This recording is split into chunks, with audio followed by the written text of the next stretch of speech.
Carolyn. Thank you very much.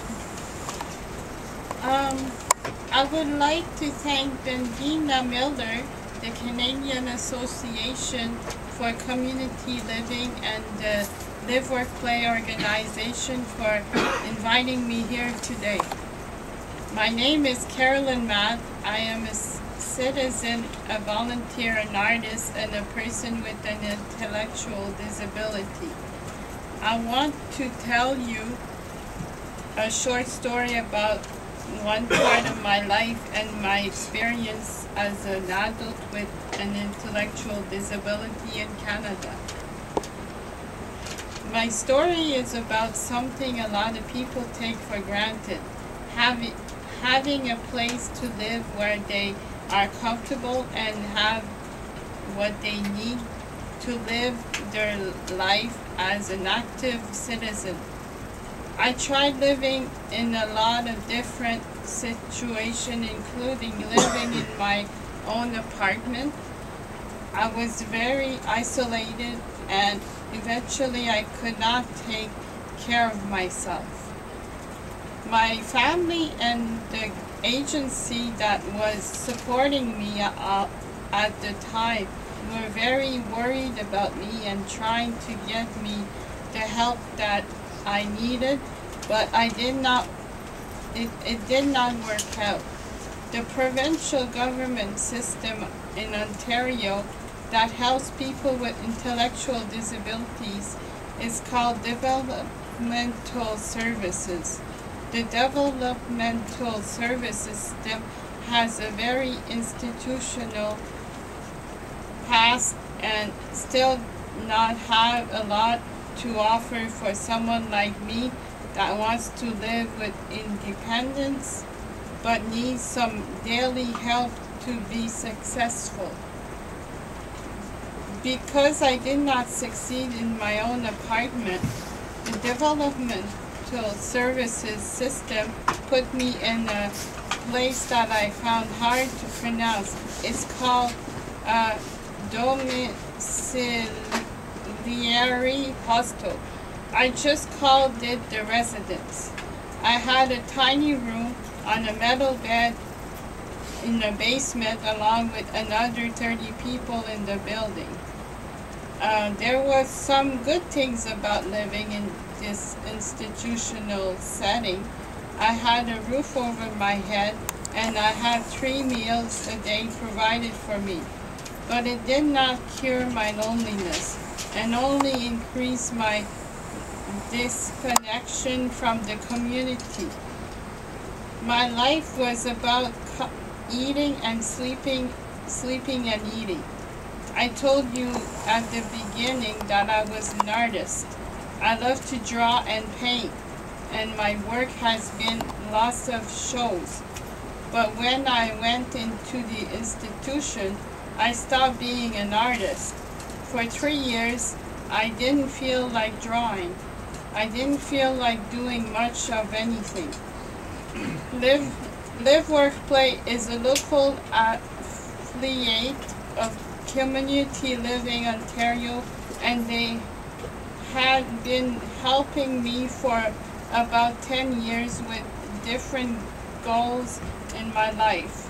They did not have access to any housing and could not help me with that problem. But in 2008, funding from the Canadian Ontario Affordable Housing Program and the Ministry of Community and Social Services to establish 7 supported affordable housing apartment in the Ottawa community. When they first asked me about this, I was very excited, but a lot of people involved in my life were very worried that I would fail. The staff at the residence told me that if I moved out and did not succeed, I couldn't come back because there'd be no bed waiting for me. So I was very scared too.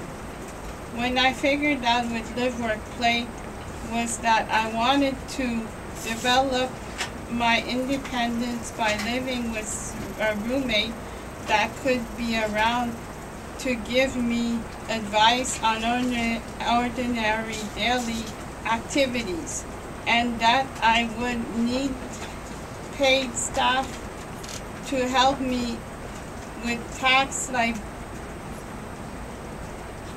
budgeting and medical appointments. At first, I felt very lost. I used to be able to do most of my own cooking and cleaning, but after 3 years in the institution, I forgot to do that.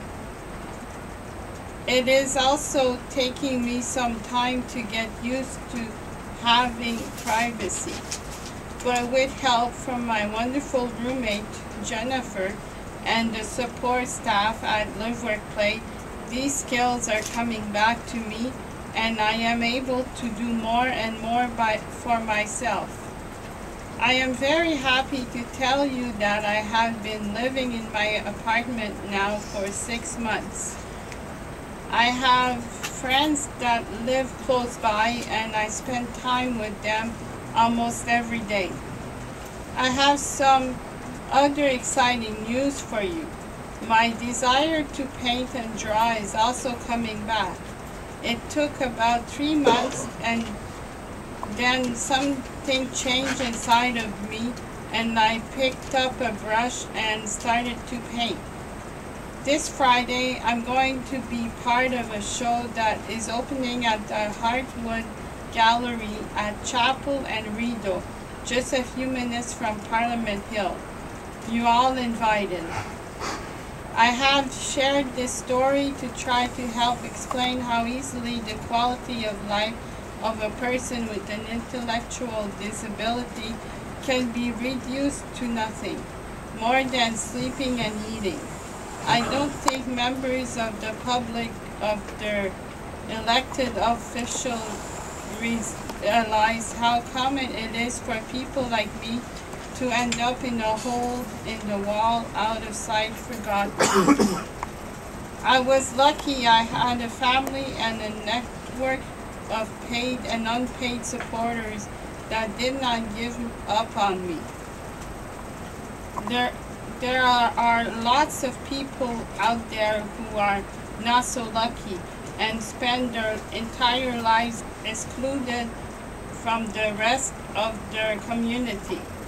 I ask that you please carefully consider that this national report card on inclusion has to say about the status of people with intellectual disabilities, and that you work with others to take steps to make our community and our country a better place for the thousands of forgotten citizens who need just a little bit of help to live their life as fully included human beings. Thank you.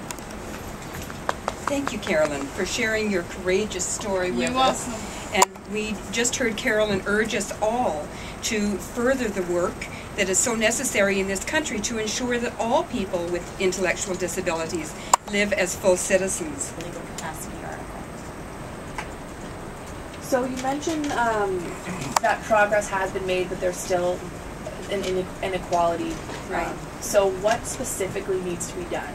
Well, I think there's one key example. I mean, there are many things, but one key example is the fact that we still have 3 provinces in this country that have large institutions where individuals with intellectual disabilities are living. And I use living in a very loose way because living in an institution is not living. And we would urge the Government of Canada to work with those 3 provinces to, in fact, have those institutions closed. That's Alberta, Saskatchewan, and Manitoba. And what would you like to see instead? Yeah, and so there are a whole variety of ways that individuals can be supported in living in community. For Carolyn's story you've heard today, we know that individuals live successfully with supports of other people. They live successfully with 2 or 3 friends in community if that's their choice. It's really shifting the support for people into community, and we have had provinces in this country, British Columbia in particular, that closed institutions 20 years ago.